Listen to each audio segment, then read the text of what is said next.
Shipping, because it doesn't count if you don't share it. Creative, because you're not a cog in the system.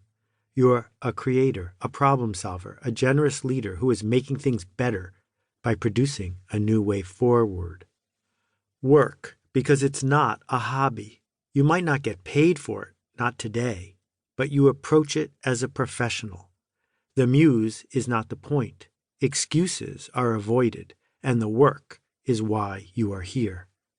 Lost in all the noise around us is the proven truth about creativity. It's the result of desire.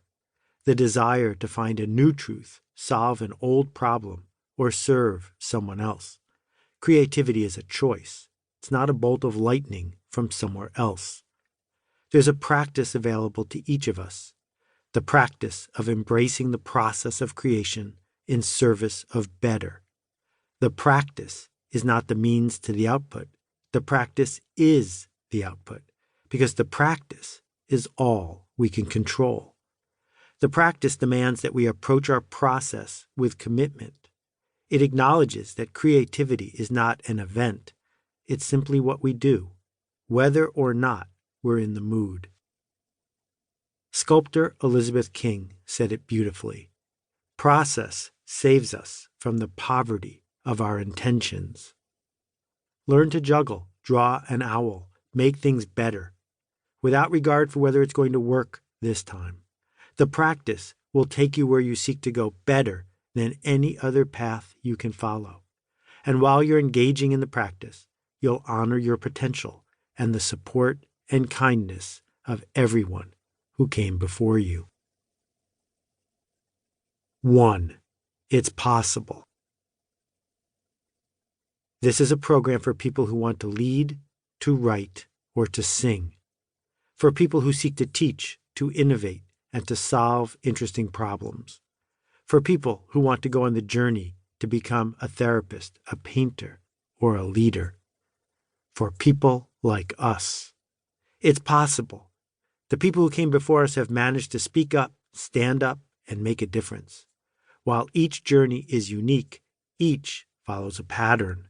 And once you see it, it's yours. We simply need to find the courage to be more creative.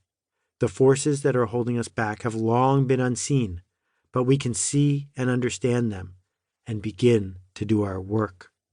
The practice is there if we're willing to sign up for it, and the practice will open the door to the change you seek to make. 2. The pattern and the practice.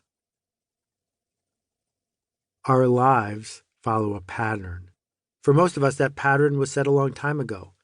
We chose to embrace a story about compliance and convenience, the search for status in a world constrained by scarcity. The industrial economy demands it. It prods us to consumption and obedience. We trust the system and the people we work for to give us what we need, as long as we're willing to continue down the path they've set out for us. We were all brainwashed from a very early age to accept this dynamic and to be part of it. The deal is simple. Follow the steps, and you'll get the outcome the system promised you. It might not be easy, but with effort, just about anyone can do it. So we focus on the outcome, because that's how we know we followed the steps properly. The industrial system that brainwashed us demands that we focus on outcomes to prove we followed the recipe. That priority makes sense if the reliable, predictable outcome really matters and the payoff is truly guaranteed. But what happens when your world changes? Suddenly, you don't always get what was guaranteed, and the tasks you're asked to do just aren't as engaging as you'd like them to be. The emptiness of the bargain is now obvious. You were busy sacrificing your heart and your soul for prizes, but the prizes aren't coming as regularly as promised. The important work, the work we really want to do, doesn't come with a recipe. It follows a different pattern.